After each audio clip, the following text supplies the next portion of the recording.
რადიო უცნობი და ტელეკომპანია მაესტრო წარმოგიდგენთ.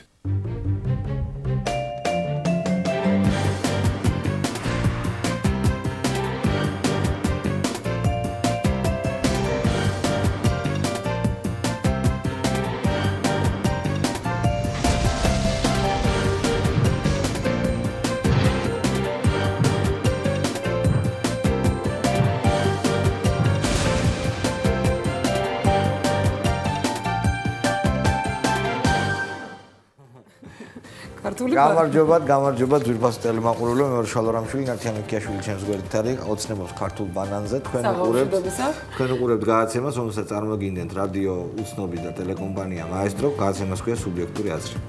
ოცნებას და ქართულ ბანანზე რა. რა ბანანი რა გაგინა? და არა, შენ რა თქვი ჯერ მითხარი ქართულ ბანანზე და მე შენ ოცნებობ ქართულ ბანანზე. არა, მე არ ოცნებობ, იმიტომ რომ ვინც იოცნება, იმან გააკეთა. რომ ქართული ბანანი შემოდის უახლოეს მომავალში ქართულ ბაზარზე. ქართული ბანანი საქართველოში მოყვანილი ბანანი. კახეთში ბანანის პირველ მოსავალს ელიან გურჯანის რაიონში გეთიაშვილების მიერ 5 წლის წინ წამოწყებული საქმე მთელ სოფელში პოპულარული გახდა და აი ეს მთელ მოსოფლში გადაწყვეტა კახური ბანანი მოიყვანოს. გურჯანის რაიონი. სოფელი არწერია.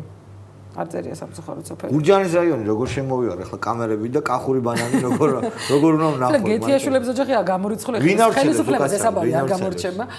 პირველი საინფორმაციო სააგენტო პირველი და ნუ ზამთარში ყინვისგან იქნება მხოლოდ დასაცავი დანარჩენ შემთხვევებში ყველა კლიმატური პირობა არსებობს ბანანის მოსაყვანად. ნუ ხა ბრაზილიაში თუთოს დიდი ამბავი აქ ბანანი არა ნუ გაოგნებული ვარ კახელებმა შექმნეს ქართული ბანანი, ხო? ღვინოსაც გააკეთებენ და ვენახი რაღაც ღვინო, კაი ბანანის ღვინო. კიდევ რა ხდება? კაი ბანანი დავიწყე. ნუ 6-იანი უკვე განცხადებაზე ავრცელებს რომ ჩვენ არ ვეთანხმებით ხელს არ მოვაწერთ. დაიგინეს უკვე? ნუ არა, მაგრამ დაგინება სხვა ჯგუფის პოლიტიკური ჯგუფის პრეროგატივა. ოქროაშვილს იჭერენ, ხო? ოქროაშვილზე სისხლის სამართლებრივი დევნა დაიწყო, მუხლი უნდა წაგეკითხო 223 მუხლის პირველი ნაწილით, რაც ითვალისწინებს უკანონო შეიარაღებული ფორმირების შექმნას. ბიძაძის მუხლია? არა, ბიძაძე არის. სხვა მუხლით არის. ბიძაძე არის მუხლით პოლიციის წინააღმდეგობის გაწევა. კი. სხვა შორის აი ოქროაშვილი არის მაოხრებელი გზირი, ხო იცი ეგეთი? ან ესეთი იგავი იყო, რომ გზირი იყო, რომელიც აოხრებდა ქართველებს და შემდეგ რომ გარდაიცვალა რომ მოკვდა მერე უკვე ჩამოკიდეს და უკვე მისი გვამიც კი აოხრებდა და ეხლა რა თუნდაც ეხლა ამის გაკეთება რაღაც აცოცხლებენ მე მგონი ფრანკენშტეინივით საინტერესო შეკრება იყო დღეს საერთაშორისო გამჭვირვალეობა საქართველოში ანუ სად ვინ რამდენს ხარჯავს არჩევნებზე 2008-2011 წლების მონაცემები იყო და აღმოჩნდა რომ მაგალითად 2008 წლის არჩევნებზე მიხეილ სააკაშვილის ხარჯების 50-ზე მეტი სატელევიზიო რეკლამაში დაიხარჯა. ნუ უყვარს ტელევიზია მიშას და იმიტომ. ხო, აქ არის კიდევ ის რომ კვლევების მიხედვით მართლ პარტიას ერთადად ბიზნესმენები, ოპოზიციას კი ფიზიკური პირები აფინანსებენ. სწორედ ერთადერთი პარტია რომელმაც იურიდიული პირისგან მიიღო დაფინანსება ქრისტიან დემოკრატიული შეხოვერი იყო, კი. კი ბატონო. სხვა შორის კარგიც არის იმაში რომ სააკაშვილს ტელევიზიაზე უყვარს და არ უყვარს ინტერნეტი. ინტერნეტი რატო არ უყვარს? გასაგებია, რომ კომპიუტერის მოხმარება მიშამ არ იცის. საერთოდ ტრალად არის? ხო, არის. ხო, პირველ კლასელებს ხო ურიგებს ხოლმე. კი, მაგრამ თვითონ არ იცის. აი, მაგალითად ვერ შევა, სხვისგან დამოუკიდებლად. ხო, და ტელეფონის ნომრების დამახსოვრებაც არის სხვა შორის. ზეპირად ახსოვს ყველა ნომერი თითქმის. თვითონაც საშინელი ნომერი აქვს ესეთი აჭრილი, ხო იცი? ეხა ორი ერთნაირი ციფრი არ აქვს, კი აქვს. ხო და იმის თქმა მინდა რომ კარგია, იმიტომ რომ ინტერნეტში რა ხდება, კარგად არ იცის. ეხა შენ წარმოიდგენია რომ ეგ ინტერნეტის მოყვარულიც რომ იყოს, იქ მაგარი ცენზურა წავიდო და ტელევიზიის არ იყოს. არა და ნუ საინტერესო კიდე რა გვაქვს ხო თეთრები პრეზიდენტის იმპიჩმენტის მოთხოვნის შესახებ ლეიბორისტული პარტიის ინიციატივას თეთრები შაშიაშვილი თემოშაშიაშვილი თეთრები ატყდა დავით დარაბა რომელ პარტიას ეკუთვნის ეძგვენაზე ბარაბა ხო თუ როგორ არის ეგა შაშიაშვილი და თემური თემურ შაშიაშვილი თემურ შაშიაშვილი რომ მოვიწოდოთ მე მგონი დაიმსახურა მაგას არა აუცილებლად ძალიან საინტერესო მოსაუბრეა სხვათა შორის და სხვა პოლიტიკური ლიდერებისგან ოპოზიციური პოლიტიკური ლიდერების გულისხმობ მას ძალიან ბევრი საინტერესო ინფორმაცია აქვს რომელიც ხშირ შემთხვევაში შემთხვევაში შემთხვევაში ეს ინფორმაციები ჭორია ჩემი აზრით. მომიტევოს ბატონმა. არა, ჭორი არ არის ხოლმე შეიძლება ოდნავ სახეცვლილი იყოს, მაგრამ როგორც წესი ამართლებს. საოცრებებს იძახის ხოლმე. გარდა იმისა, რომ ოქროაშვილს ეძებენ პრინციპში, მიხეილ სააკაშვილს მოეწონა საარჩევნო კოდექსში შესატანი ცვლილებები, რომელიც საიას ახალგაზრდა იურისტთა ასოციაციამ ვერ გაიგო. გაეთახმნენ. აი შეთანხმების ამბავი. მოეწონა, მაგრამ პრეზიდენტს მოეწონა თვითონ საარჩევნო გარემოს როგორ შეცვლილი საარჩევნო გარემო, მაგრამ მაგალითად ახალგაზრდა იურისტები აცხადებენ, რომ ვერ მიხვდნენ რა ადგილას შეიცვალა გარემო ამ პრინციპებით. რესპუბლიკელების არასამთავრობო ორგანიზაციაა და. ხო, სხვა ისეთი არაფერი არ ხდება ბელორუსის მესაზღვრეებმა. ქართველი მოქალაქეები დააკავეს, ისევ გარბიან ქართველები, ისევ რაღაც სხვა. რა ბელორუსიაში გარბიან რა უცნაური. არა, ევროპის სხვა ქვეყნებში უნდა იქიდან გასვლა. ხო, თორე ახლა გამიკვირდა, იმიტომ რომ აქ ბელორუსია თუ გინდა შეკაიდეთ მომიშულო, აქ არის საქართველო. სხვა შეიძლება რუსეთი არ აპირებს ჩაირიოს, ყოველ შემთხვევაში რუსული მედია საშუალებები არცელებენ განცხადებებს რუსი მაღალჩინოსნების რომ არ აპირებენ ჩაერიონ აფხაზეთის არჩევნებში და ალბათ გეცოდინება რომ საინიციატივო ჯგუფმა აფხაზეთის დე-ფაქტო პრეზიდენტობის კანდიდატად რაულ ხანჯიბა დაასახელა. კი. შესაძლოა ანუ საინტერესო არა პრინციპში მე არ მგონია რომ იქ რუსულ გზას გადაუხვიოს ვინმე რუსებიც ამას ამბობენ რომ ალბათ არ გადაუხვამენ. ხათუშევის ამ ხრივ მნიშვნელოვანია ის რომ ხუთი პარტია იყო გუში რომელმაც ხელი მოაწერა საარჩევნო გარემოს ცვლილებებს დღეს მე-6-ე გია თორთლაძის პარტია იყო საქართველოს დემოკრატიული პარტია. იფიქრა ხო მოვაწერო თუ არაო რაღაც ერთი დღე დაჭირდა ხო?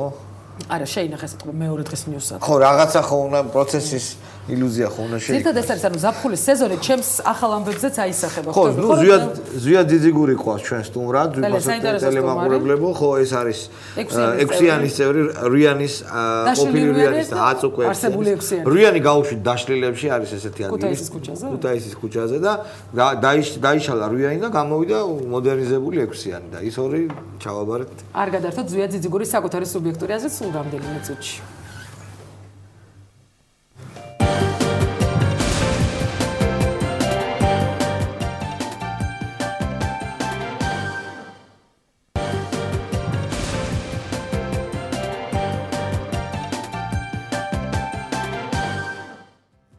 და საზოგადოებამ ჯერ კიდევ რამდენიმე დღის წინ შეიტყო, რომ რუიანი ფაქტობრივად დაშლის პირას იყო, ის ორმა წევრმა დატოვა ქრისტიან-დემოკრატებმა და მეორე პარტიის სახელი და ახალმა მემარჯვენეებმა. დარჩა უკვე 6-იანი შესაბამისად 6-яნის წევრი ზვიად ძიძიგურის საკუთარი სუბიექტური აზრით ჩვენს გადაცემაში. დავამკვიდროთ ეს ახალი ტერმინი პოლიტიკური 6-იანი და ძალიან გთხოვთ დაგვეხმარეთ 6-იანი იძახით ხშირად. მე 6-იანი სულაც არ არის ცუდი ციფრი, ხო? ბატონ ზვიად, დიდი ხნის განმავლობაში ანუ რვიანი აწარმოებდა მოლაპარაკებას. 5-იანი ხო არ მოგწონს უფრო. 5-იანი არ გვინდა. 5-იანი ხო, ნუ კონკურენციას გაუწევს. კონკურენციას გაუწევს ნაციონალური მოძრაობა. ანუ სლოგანი შეიძლება იყოს ერთით მეტი ვიდრე 5-იანი და ეს სლოგანი. რამდენიმე ხნის განმავლობაში, ფაქტობრივად რამდენიმე თვის განმავლობაში რვიანი აწარმოებდა მოლაპარაკებას ხელისუფლებასთან. 2008 წლის 10 მარტს თქვენ აცხადებდით, რომ ხელისუფლებასთან გამართული მოლაპარაკებების შეცდომა იყო, ესენი საკუთარ დედას და მამას მოატყუებენ, ოღონდ სკამები შეინარჩუნონ. როგორია ახლა თქვენი პოზიცია? რომელ წელს აცხადებდით? 2008 წლის 10 მარტის განცხადებაა თქვენი. კი ბატონო, მოგახსენებთ, ჩვენ მაშინ, როდესაც 2008 წლის მოლაპარაკებებზე შევედით, ესე იგი ძალიან არაორდინალური სიტუაცია იყო. ერთი ხელით მოლაპარაკებაზე ვიყავით, მეორე ხელით აქციაზე ვიყავით. ნუ რაღაც ისე გამოვიდა, რომ მაშინდელი გაერთიანებული ოპოზიცია ვერ შეთანხმდა იმაზე, თუ როგორი ტაქტიკა უნდა აერჩია და ამით ხელისუფლება მისარგებლა. მაშინ იყო, რა თქმა უნდა, არაკოორდინირებული მოქმედება.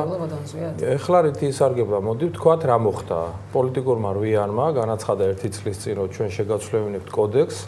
მოიპოვეთ საერთაშორისო მხარდაჭერა ამ მიმართულებით, ხელისუფლება შეუქმნით დისკომფორტი, ფაქტიურად მოედანზე, რომელიც ხელისუფლებას მუდმივად მიაჩნდა თავის მოედნად. ეს იყო მოლაპარაკებები, სამართლებრივი ველი, ეს იყო უცხოური მხარდაჭერა, ასე შემდეგ, ამ მოედანზე ჩვენ მას შეუქმნით სერიოზული დისკომფორტი. მე გარწმუნებთ პოლიტიკურ რვიანს, რომ გაეძლო კიდე, თუნდაც ასეთ მდგომარეობაში, როგორც იყო, ორი თვე მაინც რომ გაეძლო, შემოდგომამდე რომ რვიანს ეს ნერვიული დაძაბულობა გადაეტანა და ეს იყო ნერვიული ბრძოლა, ნერვების ბრძოლა იყო ხელისუფლებასა და რვიანს შორის. ნუ სამწუხაროდ სუსტი რგოლები აღმოჩნდა რვიანში და ხელისუფლება შემდეგი რამ რომ მოხდარიყო, რომ ხელისუფლებას სხვა შორის ძალიან მენიშნა ის, რომ ახლებთან მივიდნენ სალაპარაკოდ. უკვე არ ვარგა ეს არ არის სწორი, როდესაც მოსალაპარაკებლად წინადადებებს აძლევენ ვიღაცას და არა ყველას. აი მაგას თავიდანვე ახლები აქაც ხადებდნენ რომ ამ შემთხვევაში მანდატი მათ მიცემული ქონდათ რუიანი. არ ქონდაო მე გაიქვა. ქონდათ აი რომ წავიდნენ პალიკოსთან სალაპარაკებლად. მოდი ერთი რამე ვთქვათ, ეხლა ბოლოს ისე იყო უკვე სიტუაცია რუიანში და ახალი მემარჯვენეები განსაკუთრებით იმდენად უკვე ყევების მდგომარეობაში იყვნენ, რომ მათ ფაქტიურად ჩვენ მივეცით ნებარო შეხვედროდნენ ხელისუფლების წარმომადგენლებს არსებული ვითარებიდან გამომდინარე. ჩვენ რვიანის დაშლას მაქსიმალურად ვერიდებოდით და იყო ეს რყევები. და დათმობებზე მიდიოდით, თუნდაც მემარჯვენე. ანუ დაბეგულს გატეხილი არ ამჯობინეთ, ხო? კი, არა, დაბეგულ გატეხილზე არა. ჩვენთვის იყო ძალზე მნიშვნელოვანი რვიანის ერთობის შენარჩუნება. ამის გამო ჩვენ როცა აი თქვენი მხრიდანაც აი მე მახსოვს თქვენს ეთერშიც იყო ხშირად ხოლმე, აი რატომ არ გადიხართ ხალხთან, აი რატომ არ აქტიურობთ, აი რატომ არ არის თქვენი მხრიდან დაუშვათ ადეკვატური პოლიტიკური ქმედებები, იმიტომ რომ პოლიტიკური მარტო საუბარი ხა ზიხარ იმასთან რა ქვია ხელისუფლებასთან ეს არ არის საკმარისი, ამას სჭირდება განხორციელება. ამიტომ ხალხი უნდა ჩართულიყო პროცესში, მაგრამ ჩვენ იმის გამო რომ ძირითადად იყო ახალი მემარჯვენეების მხრიდან ისინი ამბობდნენ რომ არასწორი მოლოდინი გაჩნდება. აი მაგალითად თუნდაც იმის გამო რომ არ დაშლილიყო რვიანი. მემარჯვენეები რა გიძახდნენ? ხო, იგივეა.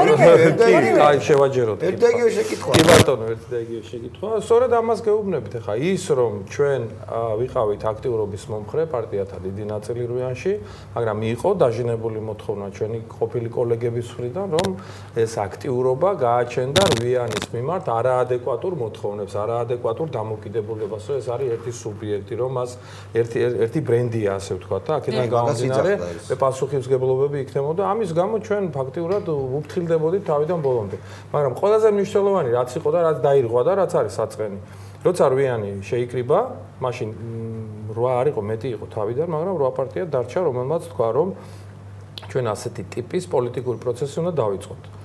მაშინ იყო საუბარი, რომ 8-ვე პარტია ერთად დავთანხმდებოდით რაღაც ვარიანტს, ან ერთად არ დავთანხმდებოდით რაღაც ვარიანტს.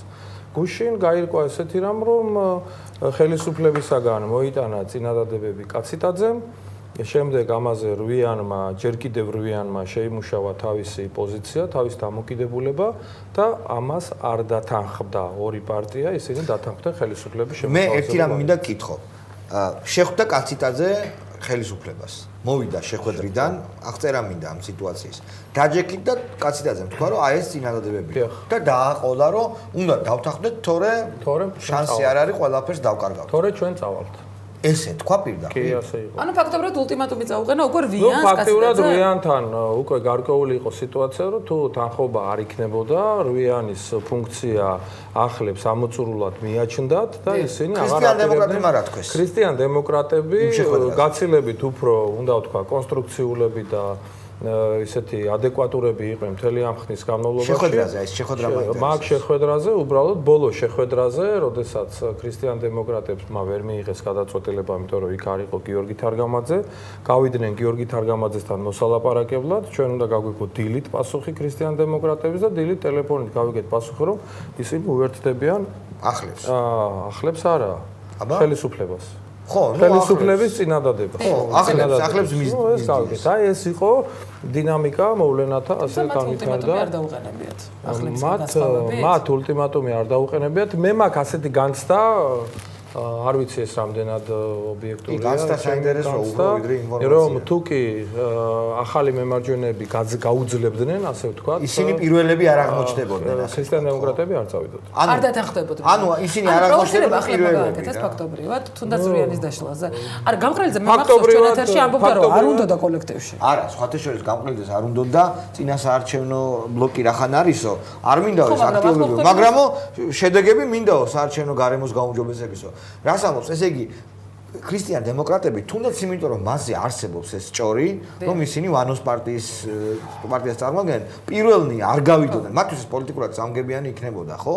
პირველად ისინი არ დაიწყებდნენ რვიანის დაშლის ინიციატივას. ხა სხვა ეთერებშიც დავაფიქსირე პოზიცია და გეტყვით. ქრისტიან-დემოკრატებს ჰქონდათ უნიკალური შანსი და რვიანი მას მაქსიმალურად უწყობდა ხელს, რომ ეს გამოსულიყო სატელიტი პარტიის პოზიციებიდან და დამდგარიყო როგორც დამოუკიდებელი ოპოზიციური პარტია, ისე პარტიათა იმ გადაწყვეტილებები რომ არ შეერთებოდნენ ახლოს. მათ ჰქონდათ უნიკალური შანსი, უბრალოდ ამისთვის საჭირო იყო. ამას ისინი კარგად ხვდებოდნენ, არ არის საქმე იმაში, რომ მათ რამდენი რატო გარისკეს? აუცილებლად.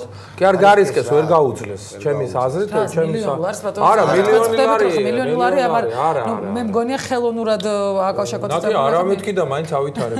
არა, ზეწოლა იყო უბრალოდ ელემენტარულად. ჩემი აზრია ესეთი, რომ იყო ზეწოლა პირდაპირ პირდაპირი მუქარა ხელისუფლების მხრიდან მე არ ვიცი რა ტიპის მუქარა იყო რა იყო მაგრამ ვერ კუდუმოზე და ეხლა კუდუმო იყო ჩვენთვის ძალიან მნიშვნელოვანი შემადგენელი ნაწილი ვინაიდან ჯერ ერთი მუდმივად იყო საზოგადოებების მხრიდან რაღაც პრეტენზიები რომ კუდუმოსთან ერთად თქვენ რატომ ხართ ისინი ხო ჩვენ გვიწევდა ძალიან ხშირად თავი მაგრამ ჩვენ ვერ იტყვის საყვედურს ქრისტიან-დემოკრატიული მოძრაობის წარმომადგენლები ჩვენ არასოდეს ესე იგი არ დაგვიტოვებია ისინი კორექტულობა არ დაგვირღვევია მეტიც ჩვენ ვუხსნიდით ყველას რომ საერთაშორისო მხარდაჭერა რომელიც ქონდა პოლიტიკურ ვიანს კოდომოს არსებობითაც იყო განპირობებული ნამდვილად. ანუ ისინი იყვნენ მნიშვნელოვანი ინგრედიენტი უმცირესო საპარლამენტო უმცირესობა, მისი ლიდერი, როცა ოპოზიციურ პოლიტიკურ პროექტს ემხრობა, ეს მონებრივია უცხოური ორგანიზაციებისთვის იყო მნიშვნელოვანი ფაქტორი. აქედან გამომდინარეც ხელისუფლება მათ ბევრს ვერაფერს ვერ გაუბედავდა. ამაში დარწმუნებული ვარ და გიორგი თარგამაძეს ელემენტარულად შეეძლო ჩემის აზრით უკვე გამოსულიყო აი ამ მუდმივი თავის მართლების მდგომარეობის რომ ისინი არიან რაღაც ხელისუფლებასთან ირგვლივ რაღაცა მოაზრებული ორგანიზაცია და უკვე დამდგარიყო ყოჩაღად ესეთი ტიპის ახლებსა დაემართათ როგორ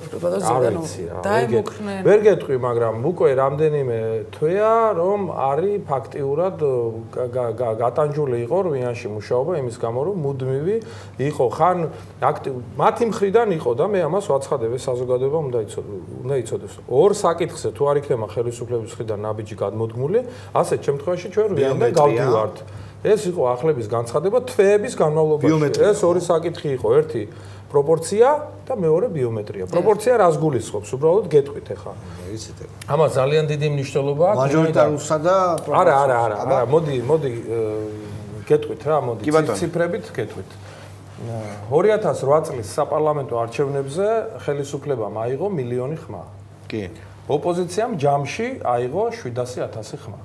ანუ თანაფარდობა არის 10-7-ზე. დღევანდელ პარლამენტში თანაფარდობა არის 120-28. ხო, ეს გერმანული სისტემა უნდა. ანუ რა ხდება? ხდება ის რომ იმ ციფრებით რომელიც მე თქვენ მოგახსენეთ 1,700,000-ზე პარლამენტის თანაფარდობა უნდა ყოფილიყო 55-45-ზე პროცენტულად და დღეს არის 80-20-ზე. ანუ უსინდისო დისბალანსი არის.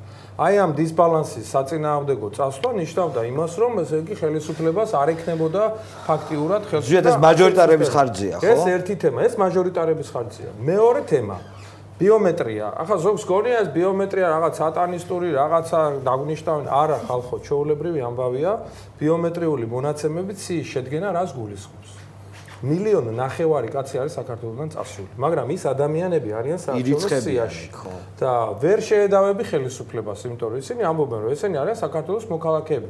როგორც წესი, ამ ადამიანების აბსოლუტური უმრავლესობა წასულია, როგორც არალეგალურად ცხოვრობენ იქ და არიან საქართველოს მოქალაქეები. ანუ მათი ამოღების არავითარი იურიდიული სამართლებრივი საფუძველი და მექანიზმი არ არსებობს. ჩვენ ხელისუფლებას ვეუბნებოდით ბიომეტრიული მონაცემებით სიების შედგენას იქედან გამომდინარე რომ ფიზიკურად შალვა რომელიც არის მაგალითად საბერძნეთში და კრებს ფორთოხალს არა უნდა ჩამოვიდეს და უნდა თვითონ იყოს ფიზიკურად რომ მისი მონაცემები გახდეს საარჩევნო სიის წევრი რომ გახდეს ასეთ შემთხვევაში მინიმუმ მილიონით იქლებდა საარჩევნო სიის ასე ვთქვათ შემადგენლობა და ეს უკვე ეს ორი ფაქტორი რომელზედაც მე ახლა თქვენ მოგახსენეთ ნიშნავდა პრაქტიკულად საკონსტიტუციოს ვერ იღებდა ნიშნავდა საკონსტიტუციოს კი არა ესე იგი რეალური სურათი დადგებოდა პარლამენტში ანუ ეს ნიშნავდა მიშას შეცვლას ეს ნიშნავდა ცვლილებას ხელისუფლებისას ხალხო ამაზე არის ლაპარაკი თორე ის კი არ არის ახლა იქ შენ კოსმეტიკურ ცვლილება და როგორ მოხდა თბილის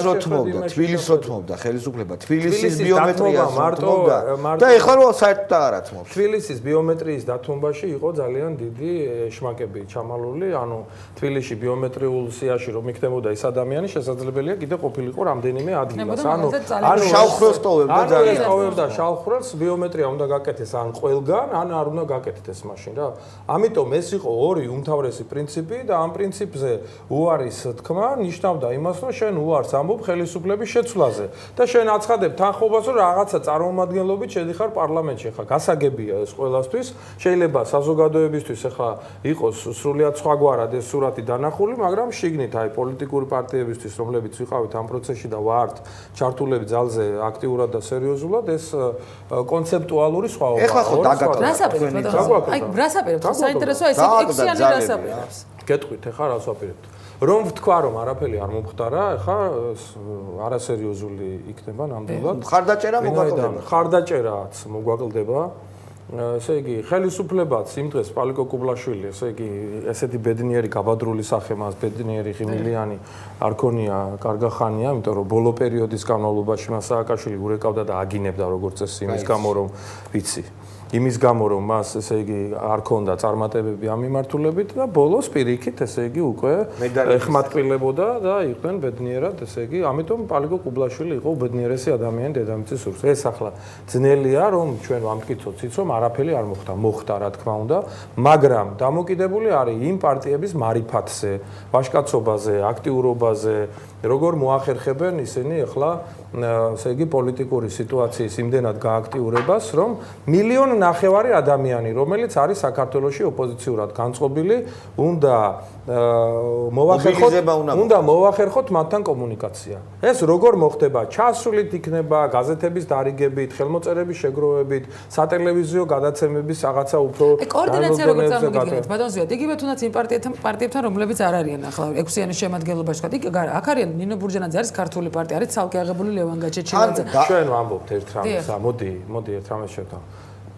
არჩევნების გარდა ხელისუფლების შეცვლის სხვა გზას ჩვენ არ განვიხილავთ. რას ელოდებით არჩევნებს? ვინც არის არჩევნებზე ველოდები? თქვენ ელოდებით სამართლიან გარემოში ჩატარებულ სამართლიან არჩევნებში 2000 შეიძლება ჩვენ მოდი ერთი რამეც პირდაპირ ვთქვათ. შეიძლება ჩვენ კოდექსის ცვლილებას, შეიძლება რაღაცა ისეთი ტიპის დაუშვათ CSKO-ში და ადმინისტრაციაში თემაში ვერ მივაღწიოთ, მაგრამ გააქტიურება საზოგადოების არის ყველაზე უფრო მნიშვნელოვანი ფაქტორი არჩევნებისთვის. ანუ ფიქრობთ რომ გამოსული ადამიანები არჩევნებზე გამოსული 2008 წელი ხომ გახსოვთ თქვენ? იგივე კოდექსის პირობებში, იგივე CSKO თარხნიშვილის თავმჯდომარეობით, საერთაშორისო მხარდაჭერა სააკაშვილის მხარეს ყველაფერი, მაგრამ უზარმაზარი ესე იგი მუხტი და შემართება ქართული საზოგადოებისა, რომელსაც უნდა შეცვლა. ანუ ფორმულა გააქტიურებ, მე იგივე სცენარი არ ვიცი ახლა ის სცენარი როგორ იყო მაშინ დაიჭირეს ოქროაშვილი, მერე მოხდა 2 ნოემბერი, მერე მოხდა 7 ნოემბერი, მერე დაარბიეს იმედი. არ ვიცი მე ახლა სცენარი როგორ იქნება, მე გეუბნებით პრინციპს.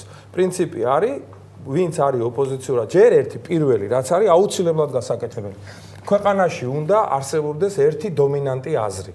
ეს დომინანტი აზრი არის, რომ არჩევნების გარდა ხელისუფლების შეცვლა სხვა გზით ვერ მოხერხდება და ეს განსაკუთრებით იმ რადიკალ მოქალაქესთან არის მისატანი ეს ამბავი და სალაპარაკო, რომელიც ვინც საკმაოდ ბევრია, ვინც ყველაზე აქტიურია თავის ქმედებებში, ვისი უშიშარია, ვისი ორგანიზებულობის ნიჭი, ვისი ხარისხიც დაუშვათ ჩართულობისა პროცესებში არის გაცილებით მაღალი, ვიდრე მარტო იმ ადამიანის, რომელიც დაუშვათ მარტო არჩევნებზე მიიღო. შეკითხვა მაქვს ესეთი. ეხლა უკვე 6-იანი თუ 8-იანი წინასაარჩევნო მოლაპარაკებებს, წინასაარჩევნო მდგომარეობის გაუმჯობესების მოლაპარაკებებს აწარმოებდა. ის იყო ამისთვის შექმნილი ერთობა.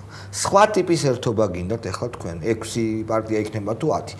სხვა ტიპის მენეჯმენტი, სხვა ტიპის რესურსების მოზიდვა, იმიტომ რომ იმათთან ლაპარაკი ამ ეტაპზე, სანამ არ მოძლიერდებით, დაამთავრეთ, იმიტომ რომ ულტიმატუმი გითხრეს იმათ, თქვენც ასევე უნდა უთხრათ გამარჯობა. ეხლა მზად ხართ ამისთვის, იმიტომ რომ ეს კითხვა მე დავშალე რუიანი ამ კითხვით. შენ დაშალე და ნათიამ და იმან მეორე ნათია. ამ კითხვით იმდენი უწყევლეს, ოხეს რუიანი, ოხეს ასეთები, ოხეს ისეთები. ეგ გააზრება. და ვინ რა ხეირი ნახა, ესე იგი ვინც რუანის დაშლით, ეს საინტერესო ხეირი ნახეთ. ნახეთ, სხვა შორის აი სააკაშვილი იძახის რომ ჩვენ ხეირი ნახეთ, რუსეთს ნამდვილი სახე გამოაჩინეთო, ხო? გახსოვს ეს ცნობილი მაგ სახის გამოჩენას ჯობდა რომ არ მოხდარიყო ის. ამ შემთხვევაში შეიძლება შევეხმიანოთ ჩვენს პრეზიდენტს და ვთქვა რომ ნახეთ რა, ზოგიერთი პარტიის ჩვენი ყველას პრეზიდენტია, დე ფაქტო კარგი ჯანდაბას. ხო და იმის თქმა მინდა რომ ჩვენ მე დამავიწყო შენ იუმორისტული რაღაცების თქვა შეგიძლია ახლა იუმორი იყო ეს. კი ბატონო.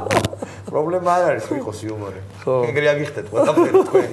არა, ეგრო იუმორი იყოს მაგრამ. არა, რამდენადაა შენი პრეზიდენტი ამ თამასთან დაკავშირებით. კი ბატონო, ხო და მე იმის თქმა მინდა რომ ხართ ამ ერთობისთვის მზად. აქ სხვა ტიპის რაღაცაა საჭირო. ამაზე გადავდოთ ხუმრობა გვერდით გადავდოთ.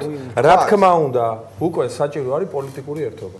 ეს არ არის ეხლა შენ გენაცვალე ეხლა მე იქ არჩევნების კოდექსის იქეთ რამე სხვა თემაზე ვერ დავილაპარაკებ იმიტომ რომ ფორმატი მეტი არ აქვს ეს არის ახლა იდიოტობა ჩვენს მდგომარეობაში ჩვენ არ ვაპირებთ ამ მდგომარეობაში ყოფნას ბიომეტრიაზე რომ ჩვენ ვაპირებთ ახლა იმ მდგომარეობაში ყოფნას რომ სამართლიანი არჩევნები უნდა მოვითხოვოთ იმ ადამიანებთან ერთად ვინც თავისუფალი მედიის უფლებებისთვის იბრძვის ვინც ადამიანის უფლებებისთვის იბრძვის ვინც სოციალური ეკონომიკური გამოუკიდებლობის და თავისუფლების თემები რომელზედაც აქამდე ჩვენ არ ქონდა აქტივობა სოციალური თემატიკა ხა ის რომ შუქს დაწვავდა ნაგავის გადასახადი გიძვირდება ეს არის საერთოდ თემა საერთოდ არის თემა რომელიც გაძვირება პროდუქტების გადასახადების გაზდა ეს უნდა გახდეს ეს თქვენი თემებია თემა უნდა გახდეს თუ ჩვენ გვინდა რომ ხალხს დავანახოთ როგორ გააკეთებთ სხვადასხვა პარტიები ხართ შენ სხვა ფილოსოფიის პარტია ხარ რა უშუალოდ ალაზანია სხვა არის აი ამაზე როგორ შეძლებთ მუშაობას თქვენ შედიხართ უკვე პოლიტიკურ პროცესში წინა საარჩევნო პროცესში პირდაპირ ვიტყვი და თქვენ სხვადასხვა სპეციფიკა ბლოკის წინა საარჩევნო პროცესი არ ნიშნავს მაინც და მაინც არჩევნები როა გამოცხადებული და მაშინ დაიწყო თქვენ შედიხართ დაპირებების პროცესში ჩვენ უნდა არ არის ეს ცუდი სიტყვა ცუდად ნუ გაიგეთ ჩვენ მაყურებელი ხო ეს არის დაპირებების და კონსტრუქციული პროგრამების წარდგენის პროცესში და როგორ შეძლებთ 6 პარტია სულ სხვადასხვა ხედვები აი ეს არის ყველაზე ნაკლები პრობლემა ვინაიდან სხვადასხვა ხედვები გვაქვს რა თქმა უნდა მემარცხენე მემარჯვენე ცენტრისტული საგარეო ურთიერთობები მაგრამ ის რომ დაუშვათ რაც სოციალურ საკითხებზე ხდება რაც გადასახადებზე ხდება სადაც ერთი აზრი გვაქვს შალვა იმ თემებთან დაკავშირებით გვექნება ერთი პოზიცია სადაც ახლა სხვადასხვა აზრი გვაქვს იმ თემებით ხო არ წავალთ მაინც და მაინც ამ ხალხთან შესახვედრად შევათულია ერთი აზრი რთული არ არის მაგალითად პრობლემებზე ერთი აზრი გქონდეთ რთულია მაგრამ არის საერთო თემები 6 შორის მაშინ პირდაპირ საერთო თემები გეტყვი რა არის სასამართლოს რეფორმა თავისუფალი სასამართლო, თავისუფალი მედია, ჩემო ბატონო, თავისუფალი არჩევნები, ერთიანი ხედვა გაქვთ როგორ უნდა გამოსწორდეს ეგა? ძირითადში ერთიანი ხედვა და შენ თუ გონია ეხა რომ ესე იგი ჩვენ მოქალაქეებთან უნდა მივიდეთ და ესე იგი დეტალებში უნდა ჩავიდეთ იქ იმაზე მე-12 დონეზე ქვემოთ ესე იგი და იქ უნდა ვემთხოვდეთ იქ არ დაემთხოვა არასოდეს 6 პარტიის პოზიცია, მაგრამ გეტყვით, ასეთი ცდილობები და სურვილები იყო რვიანშიც, ვინაიდან ჩვენ ვართ ავტოკრატიული, ავტორიტარული რეჟიმის პირობებში, ამიტომ ეს ჩვენი სოფხედველობრივი სხვათა შორის უცხოელებიც, მათ შორის ამერიკელებიც ხშირად გვეუბნებოდნენ, რომ ხომ ხედავთ რა მდგომარეობაში ხართ, რად გინდათ ეს დაუშვათ ის ატეკით, გააკეთეთ ისეთი პოლიტიკური კოალიცია, რომ თქვენ უკვე როგორც ხარე ისე დაფიქსირდეთ და აქედან გამომდინარე უფრო გადიადურდა რვიანზე გვეუბნებოდნენ ამას. მაგრამ ეხა 6-იანში მე უნდა გითხრათ, რომ განწყობა იმისი, რომ ჩვენ ერთად შევიდეთ პროცესებში, უკვე პოლიტიკურ პროცესებში, მათ შორის სამოქალაქო საზოგადოების თემატიკაში, იგივე რაც ჩამოთვალეთ, თავისუფალი მედია, ადამიანის უფლებები, სოციალური საკითხები, იურიდიული რეფორმები და ასე შემდეგ, ამ თემებშიც და სხვა თემებშიც, რომელიც კონკრეტულად აწუხებს მაგალითად სოფლის მეურნეობის მიმართულებით, კონკრეტულად აწუხებს სოციალური მიმართულებით. გასაგებია, მაგრამ შეკითხვა მაქვს, შეიძლება რა შანსები აქვს ირაკლი ალასანიას, რომ გახდეს ამ 6-იანის ლიდერი, იმიტომ რომ ნიშნები არსებობს. შანსი ყველას აქვს. შანსი ყველას შანსი დამოკიდებულია თავიანთ ქმედებების ხარისხზე. ანუ როგორ მოიქცევა სწორ დანახვაზე, აბა რაზეა დამოკიდებული? თქვენი როგორ უნდა მოიქცეს? თქვენი აზრია. ლიდერები არის ნიშნებიან. ზიადზეგური თანახმა იყოს იმის, რომ 6-იანის ლიდერი, ასე თქვა, აი ამ ერთობის. კი, ამ ერთობის ლიდერი. არა, ბატონო ზიად, ალბათ დამეთანხმებით, რომ ნებისმიერ კოალიციას ჭირდება ლიდერი, კონკრეტული ლიდერი. თუ შედიხართ ამ ბრძოლაში. მე გეტყვით, რომ ლიდერები არის ნიშნებიან. ლიდერები იკვეთებიან. 6 პოლიტიკური პარტია არავის არ დაუწყებს ერთმანეთის ხელის შეშლას, რომ შენ არ გამოიკვეთო ლიდერად და შენ არ იყო ჩემი უფროსი. ვინც გამოიკვეთება, ხალხიც დაინახავს, ჩვენც დავინახავთ და ყველანი ვიგრძნობთ, რომ ლიდერი გამოიკვეთა. ეს არის ძალიან მარტივი რამ. არც სააკაშვილი დაუნიშნავთ თავის დროზე ვინმეს ლიდერად, როდესაც ოპოზიციურ საქმიანობაში წავიდა, არც ზვიად გამსახურდია ვინმეს დაუნიშნავს ლიდერად, როდესაც იყო ძალიან მრავალფეროვანი ეროვნული მოძრაობა, პერსონების თვალსაზრისით, გაჩეჩილაძე დაუნიშნავს. ნუ დანიშნეთ საპრეზიდენტო კანდიდატად.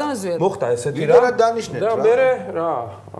ესე გამოკვეთილი ჯობი, თავისით რო გამოიკვეთება ჯობია. მაშინ არ იყო გამოკვეთილი. უსუფაშილი იყო და მაშინ არ იყო გამოკვეთილი კი არა ლევან გაჩეჩილაძე ფაქტურად ნახევარ საქართველოში არც ახსოვდათ ვინ იყო რა მაშინ იმ დროს, როდესაც ეს ამბავი მოხდა. ამიტომ მარტივია ამაზე პასუხი და მე ამ თემაზე უნდა გითხრათ რომ რაღაცა დიდი რაღაც შეშფოთებები არ მაქვს რომ მარიკა ის არ გამოიკვეთოს და ეს არ გამოიკვეთოს.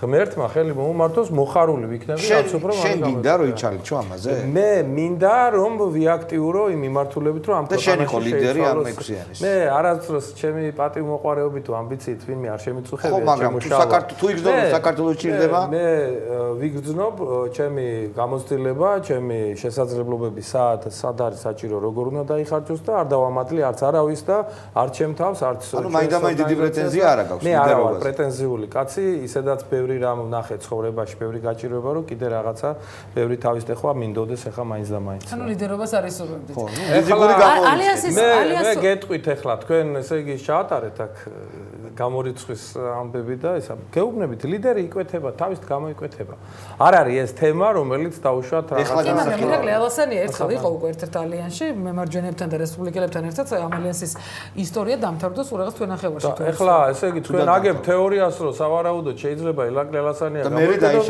და წინასწარ ესე იგი აკრიტიკებთ ალასანიას არა არ ვაკრიტიკებ უბრალოდ ფაქტებს ვიხსენებ ეს რა არის მკითხაობა ახლა არა მკითხაობა და ეს ფაქტები როცა დღის განმავლობაში ილაკლი ალასანია 4 სხვადასხვა განცხადება გააკეთა ერთი დღე იყო ვიდრე ის შეუერთებოდა ესე იგი ქართულ პოლიტიკაში და ოპოზიციურ პოლიტიკურ სპექტრში ესე იგი უნდა გითხრათ რომ ძალიან მრავალფეროვანი პერსონებით შედგება ეს სპექტრი მთლიანად და ნახოთ უსურო წარმატებები ვინ შეძლებს იმ პოლიტიკური დაკვეთის შესრულებას რომელიც დღეს ქართულ საზოგადოებას აქვს. პრინციპში რა ვიღოთ ბატონზიად თქვენი პარტია კონსერვატიული პარტია ხართ წევრი თქვენ კიდე? რაც ქვია კიდე. ანუ კიდე აი ესეთი გამოკვეთილი სახე. ხალხის პარტია. ხალხის პარტია კობა დავითაშვილი. არის ესე იგი ეროვნული ფორუმი არის სალომე ზურაბიშვილის ორგანიზაცია, არის რესპუბლიკური პარტია და არის ირაკლი ალასანიას ეს არის ორგანიზაცია. გადავხედე ხა და ალასანია იგებს კი. ალასანია იგებს არა თან მე ალბათ ბატონზიადი არ გვიწეს. ბატონზიადი არ გვიწეს ალბათ ხა ეროვნული ფორუმი გასაგებია თქვა ანუ ლიდერების თვალსაზრისით ანუ ფაქტობრივად ხალხის პარტია, კონსერვატიული პარტია და სალომე ზურაბიშვილის მოძრაობა ანუ ეს არის ერთლიდერიანი გაერთიანებები. ერთლიდერიანი კი არა მომცრო მასშტაბის გაერთიანებები ესე თქვა. ესე იგი ეხლა თქვენ მე ესე იგი პირდაპირ მლანძღავთ ეთერში პოლიტიკურად ეგრეა ეხლა ეს მე მომცრო ვინ არის მოზრდილი ვინ არის ეს ყველაფერი ჩემო საინტერესო გაერთიანებაში ეს ალბათ მაღაზია დამოკიდებულება ყობა დავითაშვილმა და ზვიაძიძიგურმა რომელზეც თქვენ მომცრო გაერთიანებას ამბობთ ადგილობრივი არჩევნების დროს 7% აიღო მთელი საქართველოს მასშტაბით. კი ეს ვიცით. ასე რომ ეს არ არის ესე იგი სუბიექტურად დასაკი აქ სუბიექტური აზრი ქვია ამას მაგრამ ყველას აქვს თავისი ასე ვთქვათ კონკრეტული რაღაც მონაცემი რომელზეც დგას ჩვენ რა არის თქვენი სიძლიერე მაშინ აი შენი პარტიის სიძლიერე რაშია შენი და შენი პარტიის სიძლიერე რა შეგიძლია შენ ერთობას შემატყვა აი ზუსტად ეს რა თქვა ალბათ ნუ 7% ესე იგი მაშინ სხვა დრო იყო მე ახლა არ ამგონია რომ ესე იგი უნდა დავიწყო ესე იგი ახლა მე ლაპარაკი თუ რამდენად მნიშვნელოვანია და რაღაცა ამას ხალხი გადაწყვეტ შემოშალა როდესაც იქნება არჩევნები როდესაც ჩატარდება ყველაზე უფრო დიდი მასშტაბის ასე ვთქვათ სოციოლოგიური გამოკითხვა რომელსაც ქვია არჩევნები და მაშინ გაირკვევა ახლა ისევ ხელისუფლება არჩევანს ბატონზეად ეს იქნება ყველაზე მწარე არჩევნები რაც მე მინახავს ცხოვრებაში ბევრი მინახავს ეს იქნება ხოცვა-ჟლეტა ეს არის არჩევნები რომელზეც უნდა გადაწყდეს სააკაშვილი რჩება თუ მიდის პრემიერის აქედან არა პრემიერი იქნება ახლა პარლამენტის თავმჯდომარე იქნება ის იქნება ეს იქნება არა ასეთი საკითხი ესე დგას ხელისუფლება ან იცვლება ან რჩება კიდე მინიმუმ 10 წლით ესეთი ამბავი ესეთი ტიპის არჩევნებია ну ახლა კიდე ორჯერ და რა არ ვიცი რა ესე გეუბნებით ძალიან მნიშვნელოვანი არჩევნებია იმდენად მნიშვნელოვანი არჩევნებია რომ წელიწად ნახევრით ადრე უკვე საარჩევნო კამპანიის დაწყებაზე აცხადებს ძალიან ბევრი პარტია და ჩვენც გეუბნებით ახლა რომ ჩვენც ვაპირებთ რომ დავიწყოთ უკვე ახლა ზაფხულია გაგანია ზაფხულია ამ დროს პოლიტიკური პარტიების დიდი უმრავლესობა მიდიოდა ზოგი ზაგარსიხებდა სადაც ზღვაზე ზოგი სადღაც თაში მიდიოდა დასასვენებლად არც ახლა მე მგონი ჩვენ კი არავინ არ აპირებს მე მგონი ამ ზაფხულს ადრე წასვლა, იმიტომ რომ ძალიან სერიოზული არჩევნებია და უნდა გითხრათ რომ იმდენი საქმეა განსაკუთრებით ოპოზიციურ პარტიებს ახლა დიდი ამოცანა არის ძალიან რომ მთელი საქართველო კონდეს ორგანიზაციულად დაფარული. ეხლა თუ ქუთაისში, ბათუმში და იმაში რუსთავში ყველა ორგანიზაცია როგორც წარმოგიდგენიათ ურთიერთობა ბატონზეოთ 6-იანის გარდა მე კითხეთ წეღანაც ეს ანუ იგივე ბურჯენაძესთან, იგივე ქართულ პარტიასთან ძნელად. იმიტომ რომ ახლა ხალხი რომელიც ამბობს რომ ედილი დავიწყებს სააკაშვილთან საღამოთი დავამთავრებ და არჩევნებით არაფერი არ გამოვა, იმ ადამიანებთან მე პოლიტიკური თანხმედრა არ მაქვს. მე მაქვს მათთან ურთიერთობაც, გამარჯვებასაც ვეუბნებით ერთმანეთს. შეიძლება რაღაცა ბევრი რაღაცა დღეებიც გადაგვიტანია ერთად ასეთი რაღაც მაქვს, მაგრამ არა მაქვს პოლიტიკური თანხმედრა ამ შემთხვევაში. მე გეუბნებით რა, ჩემი ამოცანა არის პირადად როგორც პოლიტიკოსის, რომ საქართველოში ერთადერთი დომინანტა აზრი არსებობდეს. ამას უნდა ერქვას რომ ხელისუფლების შეცვლა შეიძლება და საერთოდ შეცვლა შეიძლება მხოლოდ არჩევნებით. შეიძლება ამ კოდექსის პირობებით და ამ დაფინანსების წილი დაფინანსებებში მიაღწიოთ რეალურ პროცენტს. შეიძლება ოღონდ ამას სჭირდება პოლიტიკურად გააქტიურება იმ ადამიანების, რომელიც მე მოგახსენეთ. ხელისუფლებას წინასწარ უდევს ჯიბეში თავისი 15-20%, ამაზეც ვთქვათ, მაგრამ არსებობენ ადამიანები, რომლებიც ისურვებდნენ ამ ქვეყანაში სერიოზულ ცვლილებებს და სერიოზულ ცვლილებებს მაშინ დაუჭერს ის ადამიანი, რომელიც ხშირ შემთხვევაში არის შეშინებული, თუ კი შენ დაანახე შენი თანმიმდევრული გონივრული კი, მაგრამ თქვენ მახსოვს, თქვენ აკეთებთ განცხადებებს იმასთან დაკავშირებით, რომ თუ არ შეიცვლება საარჩევნო გარემო, შენ სხვა შეკითხვა გაქვს. ხო, არა, მე მახსოვს ეს განცხადებები, რომ თქვენ აკეთებთ ამ განცხადებას, რომ სანამ ამ რუიანის ამბები დაიწყებოდა, რომ რაც არ უნდა გააკეთო ამ საარჩევნო გარემოთი შეუძლებელია სააკაშვილის დამარცხება. საარჩევნო გარემოს შეცვლა ეს არის უმნიშვნელოვანესი საკითხი. ახლა მე ვიძახი რას გეტყვი. შენ ძალიან კარგად გახსოვს 2003 წლის ნოემბრის არჩევნები. შვენივრად გახსოვს, მე მგონი ერთ-ერთი მთავარი კლიპმეიკერი იყავი იმ არჩევნების დროს. და ესეთი ამბავი იყო რომ არჩევნები არც კოდექსის თვალსაზრისით, არც დემოკრატიულობის თვალსაზრისით ასლან აბაშიძე მე მგონი 9 მილიონი ხმა ჩამოიტანა ბოლოს არჩევნების დროს და ამას მოყვა ყველაფერი ის რაც მოყვა. ასე რომ არჩევნების გაყალბება არ არის ისეთი იოლი გადასატანი პოლიტიკური პროცესი, რომელიც შეეძლოს ხელისუფლებას გადაიტანოს თან მით უმეტეს თუ მას საერთაშორისო მხარდაჭერა ისეთი არ ექნება. აბა რას მითხარი. ჩვენ ვაპირებთ დავამთავროთ ამ ხელისუფლების ამბავი ყველაზე რადიკალურ ნაბიჯებზე წავალთ, ოღონდ წავალთ წინ. ანუ დარწმუნდა ზვიაძიზიგური რომ უბრალოდ არ გამოდის რევოლუციები საქართველოში. არა, რადიკალური ნაბიჯი. რა არის, იცით, მოდით, რადიკალური ნაბიჯი რას ნიშნავს ვისთვის? მაშინ რას იგულისხმობ? ეხლა მე, ესე იგი 20 წლის განმავლობაში სად რომელ მიტინგზე რა მაქვს ნათქვამი, ეხლა თუ თქვენ ამას ამოიტანთ, ამას განიხილავთ, ეხლა მე მგონი ეს გადაცემა არ გვეყოფა მე და თქვენ ამდულად. მე გეტყვით რომ, ესე იგი მე მახსოვს 1990 წლის საფხური დაახლოებით ეს პერიოდი. როდესაც სკვალი მაგიდა ითხოვდა საარჩევნო კოდექსის შეცვლას. ნუ მოთხოვნა იყო ძალიან ზომიერი, რბილი და იმ ფონზე, როცა დანარჩენი ოპოზიცია ითხოვდა კოლონიური სტატუსი მიიღოს საქართველოს, რომ მაჰათმა განდის გზით დაუმორჩილებლობის პროცესები დაიწყოთ, ამ დროს რგვალი მაგიდა ითხოვდა ძალიან ზომიერ მოთხოვნებს. ანუ ითხოვდა საარჩევნო კოდექსს, მაგრამ რითი მიაღწია ამას? რკინიგზა გადავკეტეთ სამტრედიაში. ეხლაც გადაყოლილი, ესე ახლაც მჭამენ იმ რკინიგზის გადაკეტვის. ეს იყო საარჩევნო კანონმდებლობის შეცვლის მოთხოვნით გაკეტებული აქცია. ანუ ეს იყო აქცია, რომელიც იყო ყველაზე რადიკალური, რაც შეიძლება ადამიანს რატომ არ დაგარბიეს? მაგრამ ზომიერი მოთხოვნებით. რატო და ვერ დაგვარბიეს მაშინ სხვა რეალობა იყო. სხვა რეალობა იყო, მაგრამ ეს იყო რადიკალური. და ნუ გონია ესე იოლა და ჩართული იყო საქმეში.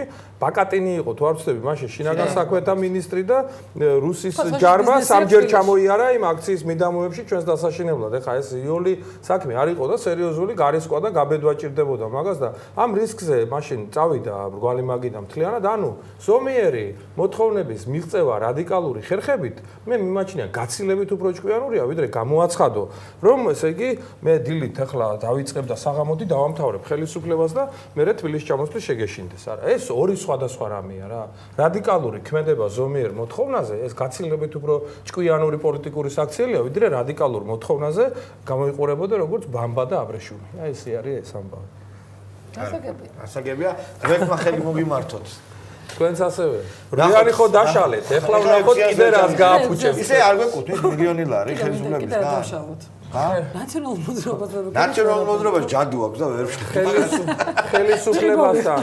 ხელისუფლებასთან სახიფათო თამაშებს თავი დაანებე შენ. მე ხო? შენ პირად. პირდაპირ ეთერში მითხოვთ. კაი. სუდად გაქვს დაცდილი. როგორ არის ახლა უნდა ავდგე და წავიდე. არა, ბატონზეად, არა. დაგესრულებია ჩვენ საუბარი. მე მაგალითად ძალიან მაინტერესებს თვითონ, ანუ მოასწრებს თუ არა ოპოზიცია 6-იანი. ერთ წელიწადში ადამიანების იმაში დარწმუნებას. ყველა ამკვიდრებთ თქვენ, იმიტომ რომ მაინც არ დამკვიდრდება ეგ მაგ სახელი. მე მაინც 5-იანი. მე არ მომწონს საერთოდ ეგ სახელი უნდა გითხრათ ეს 6-იანი. მე ვფიქრობ ის გეგმა, რომელიც ჰქონდა ჯერ კიდევ ოპოზიციურ რუიანს, რომ სამოქალაქო მოძრაობა სამართლიანი არჩევნებისათვის, ასეთი არჩევანისათვის, ასეთი სამოქალაქო მოძრაობის დაფუძნება მომხდარიყო. მე ვფიქრობ, რომ ასეთი მიმართულებით ჯერ მოთელილი გვაქვს ეს თემა უკვე და ვაპირებთ ასეთი მიმართულებით საქმიანობა, რა თქმა უნდა. სახელი უნდა დავარქვათ, ოღონდ არ ვიცი ერთიანი მუშტით იქნება თუ კვანტი დაუდეს დავარქვევთ თუ ესე. ერთიანი მუშტი გააჩნია. შეშინდება ხელისუფლება. ადამიანების დარწმუნებას თუ მოახერხებთ იმაში, რომ არჩევნებზე მოვიდნენ ბატონზეად. უნდა ვცადოთ, ყველანაირად უნდა ვცადოთ, რომ მოვიდნენ არჩევნებზე. საკმარისი გაქვთ დრო, ფული, ძალიან მნიშვნელოვანია. ძალიან მნიშვნელოვანია ერთიც და მეორეც, მაგრამ მე ვფიქრობ, ჩვენი შესაძლებლობის ფარგლებში უნდა გავაკეთოთ ყველაფერი. მაშინაც არც დრო გქონდა, არც ფული გქონდა, მაგრამ 2007-2008 წლების მიჯნაზე, ასე იყო 2003-2004 წლების მიჯნაზე, ასე იყო 90-91 წლების მიჯნაზე. არა, ვერ შევადარებთ, მაგრამ ეხა ყველაფერი ამ დალოცვილ სამყაროში მეორდება რა, ესე არ არის რომ ახლა რაღაცა ახალი ველოსიპედები არაფერი არ არის გამოსაგონი. ჩვენთვის ძალიან მნიშვნელოვანია და უნდა გითხრათ სატელევიზიო რაღაცა დებატების თემა არის ჩვენთვის ერთ-ერთი ყველაზე მნიშვნელოვანი, ამიტომ მედია კოალიციასთან ერთად ჩვენ დავიწყეთ საქმიანობა, რომ საზოგადოებრივ მაუწყებელზე რაღაცა პროექტები, რომელიც აღდგეს რაღაც თოქ-შოუებში, სხვათა შორის ძალიან სერიოზული მხარდაჭერა არის საერთაშორისო ორგანიზაციებთან, განსაკუთრებით ამერიკელების, რომლებმაც თავისი მხარდაჭერა მედია პალიტრასთან დააფიქსირეს, იმით ფიზიკურად მივიდნენ ორჯერ და დაათვალიერეს მათ. პოლიტიკური მდივანი მივიდა და გითხრეს კიდეც თვითონ, რომ ჩვენ მედია თავისუფლების ბრძოლის ამბავში არ ვაპირებთ უკან დახევას და ვიქნებით აქ ძალიან პრინციპულები ხელისუფლებისგან მოვითხოვოთ ეს. ამიტომ ეს ხალხი ითხოვს ჟურნალისტური გამოძიებების ჟურნალისტური არა მაგას არ გვეუბნებიან, იმიტომ ძალიან კარგად იციან რომ მეორე არხის დაფარვის ზონა ვერ უძლებს ვერავითარ კრიტიკას, მეორე არხის ბიუჯეტი ვერ უძლებს ვერავითარ კრიტიკას და აქედან გამომდინარე სრულად უხარისხოა აპარატურა, გადაცემები, არავითარი ის არ არის, რა ქვია, დინამიკა არ არის ამ მეორე არხზე, შეუძლებელია. არა, პირველ არხზე ხო ვლაპარაკობთ, მეორე არხია თქვენიო და ეს არ არის, ამიტომ პირველ არხზე ითხოვთ მე. პირველ არხზე ვითხოვთ რომ დაიწყოს ჩვენზე დაბალი რეიტინგი აქვს გაცილებით პირველ არხზე. რა ვქნა, თქვენ ერთი ისა გაქვთ, რა ქვია, ნაკლი თქვენს ტელევიზიაზე მთელი საქართველოს მასშტაბით. როდესაც გავა მთელი საქართველოს მასშტაბით, გარწმუნებთ თქვენ ტელევიზიის ფუნქცია და დატვირთვა და როლი და მნიშვნელობა გაცილებით უფრო მეტად გაიზრდება და ამასაც იგრძნობთ, ესე იგი რომ გაიზრდება, იმიტომ რომ როგორც პოლიტიკურ ვიანზე იყო დიდი და მნიშვნელოვანი და სერიოზული ზეწოლები, ასეთი ზეწოლები დაიწყება მე მაესტროზე. არა, თქვენ ხო არ გაბრალებთ, მე გეუბნებით, როგორც კი თქვენი ფუნქცია და მნიშვნელობა კიდევ უფრო მეტი გახდება, ზეწოლა თქვენზე ხელისუფლების მხრიდან გაიზრდება. ხო არის ამაში ლოგიკა რა, მე არა ლოგიკურს ვამბობ. არა, ხელისუფლება შეეგუა რომ ვიღაცა რა შეეგუა. ნუ რაღაცა შეეგუა. მე მგონი რომ ისმენდი წეგანშავა რომ აი ინტერნეტ სივრცეზეც უნდათ უკვე კონტროლის დამყარება და სხვათა შორის ის სიმპტომი მედია პალიტრაში შევარნის სიმპტომი სწორედ ეს იყო რომ უკვე ინტერნეტის მომხმარებლის რაოდენობა იზრდება გეომეტრიული პროგრესით. აგვისტოს 5 დღე რომ დაიდო რომელიღაცა მეკობრეულ საიტებზე და დაბლოკეს ეს საიტები. ტორენტები. ხო, რა თქმა უნდა, ცოტა ხანი დაბლოკეს, მაგრამ არსებობს იქ ხერხი ძალიან რთულია დაბლოკვა, როგორ უნდა შეხვიდე და მე მიხვდნენ და მოხსნეს ეს. თუ ვინმე ბიზნესი, რომელიმე ოპოზიციას აფინანსებს, ისინიც არ დააშინოთ, კაცო, ისე არ გააკეთოთ. კონკრეტული ბიზნესმენები არ არიან, ხო, ხშირ შემთხვევაში ფიზიკური პირები არიან, რომელსაც ჩვენ თუ ვაშინებთ, ესე იგი, რა მაგრები ვართ რა, რუიანი ხო დავშალეთ ბიზნესმენებს ვაშინებთ. თან იმას ამბობ, რომ ესე იგი ეს პირველი არხევის დაკარგვიაო, არაფერი არ არის, რაცა ვარ ჩვენა ნავართო და თან თავსი საწყლებ რომ არაფერი ასე გვიძლია. არ შემეძლო არ პრიბედნია ისე. არა, დინამიკა ახსენე, მეორე არხის დინამიკა. პირველ არხს ხო აქვს. რა, მეორე არხის ნაკლოვანებების ჩამოთვლაში, ესე იგი დინამიკა არ უნდა მეხსენებია. პირველი არხი არა. დიდი ბოდიშ შემოძე. უხე დიდი ბოდიში შეიძლება ვიღაცას ჩემ კოლეგა თulis იქ მაგრამ. ამოიწურა ჩვენი დრო. ამოიწურა ჩვენი დრო. ძალიან საინტერესო გადაცემა მოხდება. და შეგია ჭანტურიას კიდე გული გაუსკდეს. არა, ჩემი ნათქვამიდან არ გაუსკდება. არ უყურებს ტელევიზორს ხოლმე. საინტერესო ეთერი გამოგვიდა. დიდი მადლობა ბატონო ზიად სტუდიაში სტუმრობისთვის. მე და შალვა რამიშვილი ხვალამდე გემშვიდობებით ნახვამდის. ნახვამდის.